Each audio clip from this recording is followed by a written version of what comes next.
The morning I found my cornfield dying, I knew exactly who had done it. The smell of chemicals still lingered in the air, the once green stalks curling and turning brown as if they had been cursed overnight. I stared at the devastation, rage bubbling up in my chest. My land, my livelihood, my family's farm, under attack. And not by some freak accident or act of nature. No, this was intentional. This was war.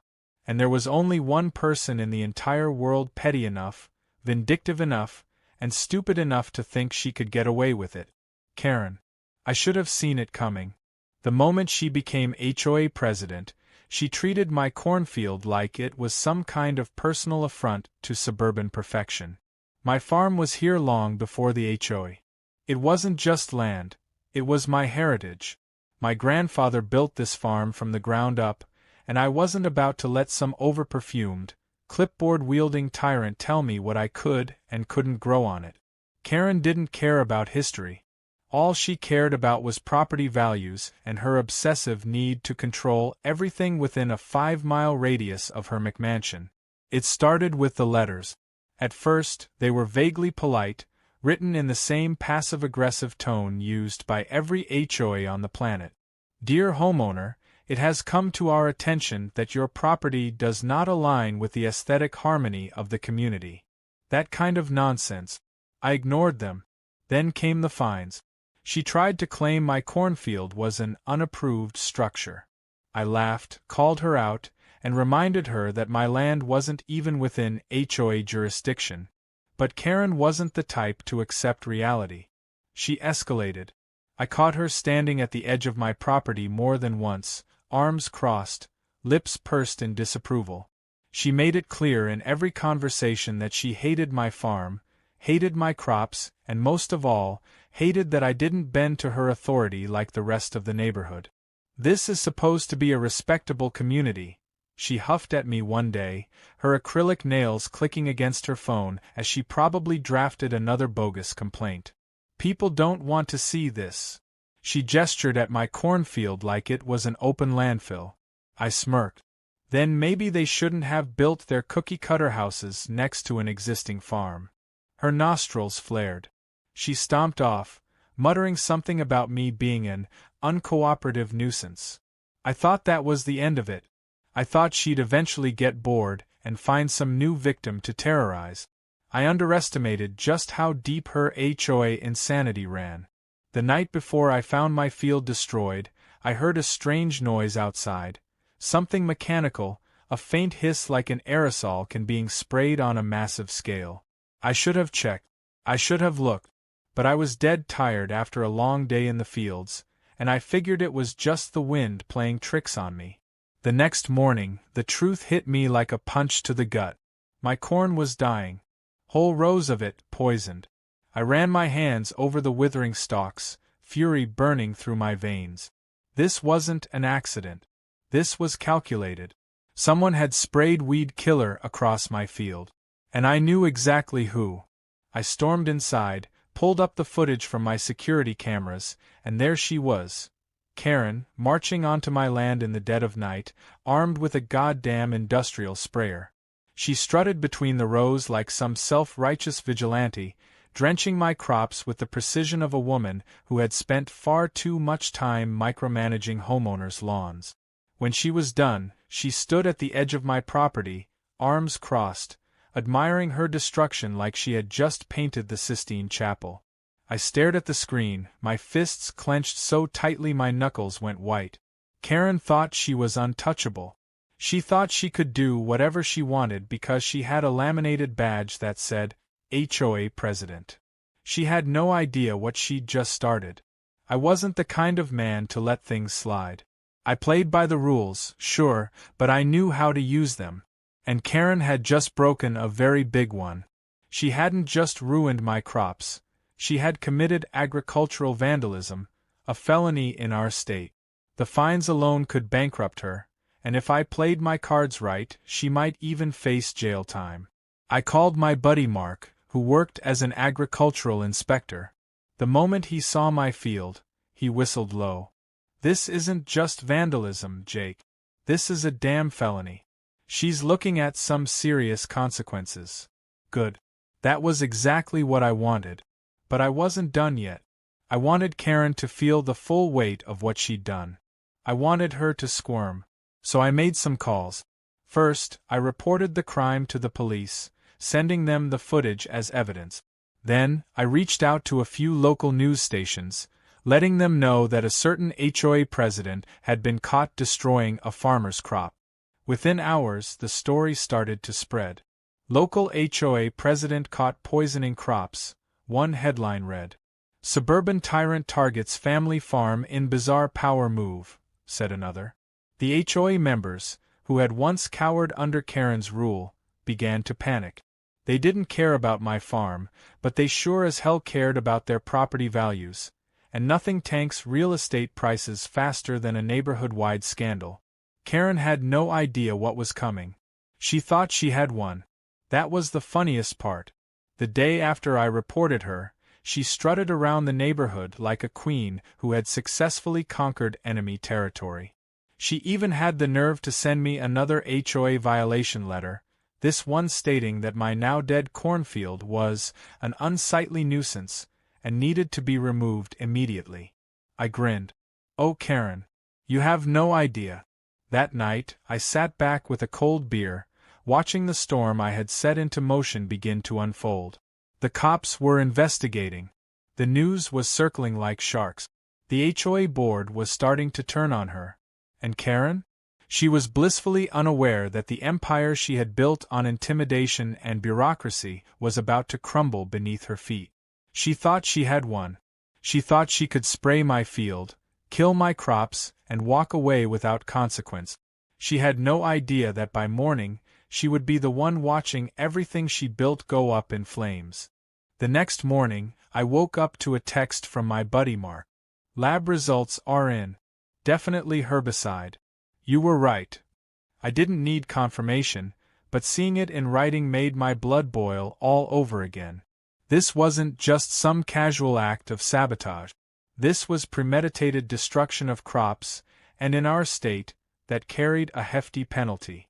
I wasn't just dealing with an annoying HOA president anymore, I was dealing with a full-blown criminal. I called Mark back. How bad is it? Real bad, he said.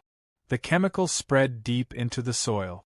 Even if you replant it tomorrow, that patch of land is dead for the season. I clenched my jaw. That meant lost income, lost time, and a hell of a lot of unnecessary work to fix the damage.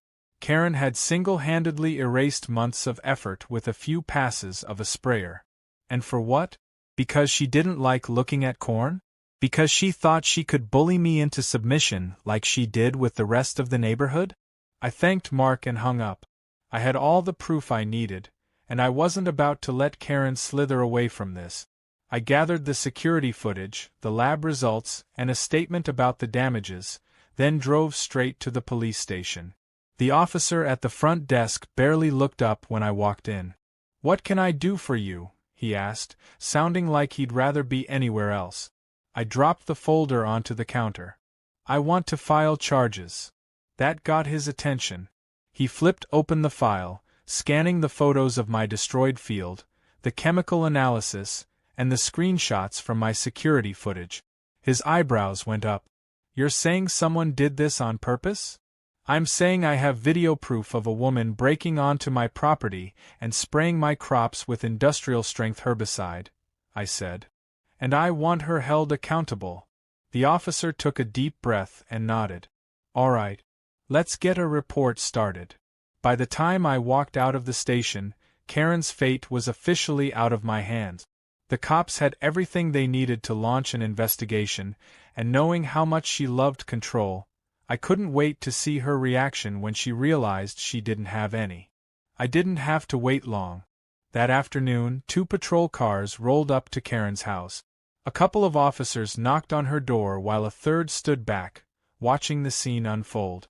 I couldn't hear what they were saying, but I could see the moment she realized she was in trouble. Her arms flailed wildly as she tried to argue, her voice rising high enough that I could catch snippets of her shrieking protests. She pointed at my farm, then at the officers, then back at my farm again, as if that somehow justified what she had done. Then they handed her a piece of paper, and her face turned a shade of red I'd never seen before. A notice of investigation. Karen was officially being looked at for property destruction and agricultural vandalism, both of which carried serious fines. I could almost hear the gears turning in her head as she scrambled to come up with a way out of this. But she wasn't getting out of it. Not this time. The news spread like wildfire through the neighborhood. The HOA members who once cowered under Karen's rule started whispering behind her back. I heard that at least 3 people had already started talking about removing her from her position. People who had once feared her were suddenly realizing she wasn't as untouchable as she pretended to be. That evening, I got an email from the HOA board. Apparently, Karen had tried to convince them that I had staged the entire thing, that I had poisoned my own crops just to make her look bad. They didn't believe her. The next morning, I decided to turn the heat up even more. I reached out to a local news station, giving them a tip about a homeowners association president facing legal trouble for destroying a farmer's crop. Reporters loved a good HOA horror story, and within hours, the headline was live. I expected Karen to lose her mind over it. What I didn't expect was for her to double down on her insanity. 2 days later, I came home to find another HOA violation letter stuffed into my mailbox. This one, written in Karen's signature passive-aggressive style, informed me that my now-dead cornfield was an unsightly nuisance and needed to be removed immediately. I laughed so hard I almost choked. She was under police investigation, her reputation was in flames, and her first priority was trying to fine me for damages she had caused. The woman was completely unhinged. That night, the HOA held an emergency meeting. Karen arrived looking like she had been dragged through a storm, her hair frazzled, her usual smug expression replaced with something that looked suspiciously like panic. I sat in the back, watching as the board members, one by one, started to turn on her. "We've received multiple complaints about abuse of power," one board member said. "There's a police investigation," another added. "We can't have that kind of liability tied to our HOA." Karen sputtered, shaking her head furiously. "This is ridiculous. You're all being manipulated by him. He's a troublemaker, always has been. This is all some elaborate revenge plot." "Do you have any proof of that?" someone interrupted. She froze. Silence. For the first time since she took over the HOA, she was completely out of excuses. The vote to remove her from her position wasn't even close. One by one, the board members raised their hands in favor of stripping her of her title. Even the people who had once supported her seemed to realize that siding with her wasn't worth the trouble. Karen stood there, stunned, her mouth opening and closing like a fish gasping for air. Then she turned, her eyes locking onto me. "This isn't over," she hissed. I smiled. "Oh, it really is." The moment she stormed out of the meeting, I knew I had won. But I wasn't done yet. Not by a long shot. Karen wasn't the type to go down without a fight. The day after she was officially removed as HOA president, she made it her personal mission to make my life hell. I woke up to find my mailbox knocked over, the wooden post cracked clean in half. That same afternoon, my truck mysteriously got a flat tire while parked in my own driveway. I had no proof it was her, but I didn't need any. The sheer pettiness of it screamed Karen. It was the kind of thing she would do just to convince herself she still had some control left. But she didn't. That was the part she hadn't figured out yet. The police investigation wasn't just moving forward, it was gaining traction. Karen must have thought the whole thing would blow over with a slap on the wrist, maybe a small fine, a warning at worst. She underestimated just how serious agricultural vandalism was in our state. Destroying crops wasn't like breaking a fence or tossing garbage on someone's lawn. It was an attack on someone's livelihood, and the law took that very seriously. She wasn't just facing fines. She was facing massive fines, the kind that could drain a person's savings in an instant. I made sure to remind her of that. The next time I saw her, She was trying to intimidate one of the HOA board members in their driveway, her arms flailing as she ranted about some kind of neighborhood conspiracy against her. I leaned against my truck and called out to her. "You hear back from the county yet?" I asked casually. "They gave me an update this morning." Karen stiffened, slowly turning toward me. "I have no idea what you're talking about." I smirked. "Oh, you will soon enough." She stormed off without another word, but I saw the way her face paled, the way her hands clenched into fists as she walked away. She was scared, and for the first time, she had every reason to be. The real fun started when the HOA officially announced her removal to the rest of the neighborhood. There wasn't a single person who seemed upset about it. People had been dealing with her nonsense for years, too afraid to push back, too worried about being fined into oblivion. But now that she was gone, the stories started pouring out. One neighbor admitted that Karen had fined them $300 for having a basketball hoop in their driveway, even though it wasn't against any official rule. Another revealed she had threatened to have their car towed because it clashed with the neighborhood aesthetic. There were stories about her spying on people from her windows, about her measuring grass height with a ruler, about her harassing the mail carrier for delivering packages too loudly. The neighborhood had been living under a dictatorship, and nobody had fully realized how bad it was until the tyrant was finally dethroned. That might have been enough for some people. That might have been the moment where I walked away, satisfied that I had won. But I wasn't done yet. A few days later, Karen got the official notice of her fines. The number was brutal. Between the agricultural vandalism charges, the cost of damages, and the legal fees piling up, she was looking at nearly $30,000 in penalties. I knew the moment she opened the letter because I heard the scream from across the street. It was the kind of sound that could peel paint off a wall, an unholy mixture of rage and disbelief. I sat on my porch, sipping my coffee, watching as she stomped around her yard in fury. She grabbed her phone and started making calls, probably trying to find some loophole, some way to weasel out of the mess she had made. But there was no way out. She had done this to herself, and now she had to deal with the consequences. Over the next few weeks, things got worse for her. With no job, no HOA position to cling to, and a financial crisis hanging over her head, Karen started spiraling. The people who once feared her now openly mocked her. The same neighbors she had terrorized for years now refused to even look at her when she walked by. She was a joke, and she knew it. Then, the final blow landed. I heard from a mutual acquaintance that Karen was selling her house. She couldn't afford to stay. Between the fines, the legal fees, and the HOA turning their back on her, she had no choice. She listed it at a ridiculous price, hoping to at least salvage something out of her downfall, but nobody in the neighborhood wanted to live in the former HOA dictator's house. The property sat on the market, the price dropping lower and lower. Then I had an idea. I called my lawyer, made a few arrangements, and placed an offer. It was insultingly low, the kind of offer that would normally get laughed off. But Karen didn't have the luxury of turning it down. She had no buyers, no other options. She had to take it. The day the sale was finalized, I made sure to be standing on my porch, waiting for her as she loaded the last of her things into a U-Haul. She saw me, glared, and for a second I thought she might try to say something. But she didn't. She just shook her head, climbed into her car, and drove away.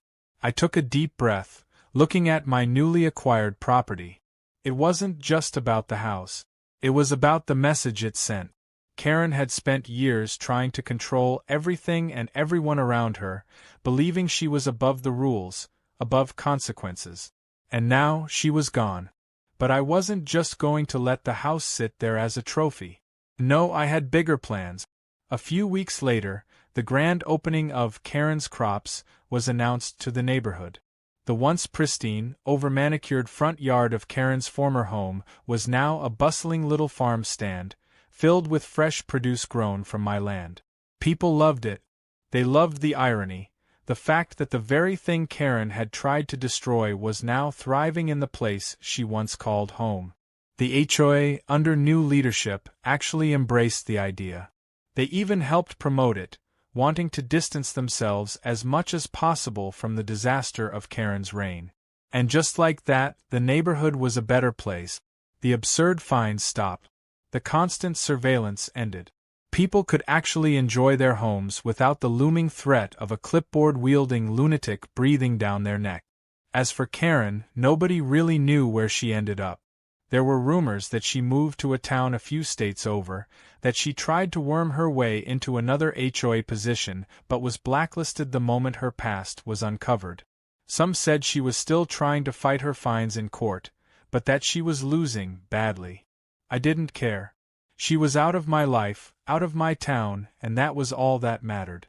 One evening, as I locked up the farm stand and looked out over my newly replanted cornfield, I felt something I hadn't in a long time: peace. Karen had tried to control everything. She had tried to destroy my crops, my business, my way of life. But in the end, all she had done was ruin herself. And as I walked back to my house, the sun setting behind me, I couldn't help but smile. Because for the first time in years, the neighborhood finally felt like home again.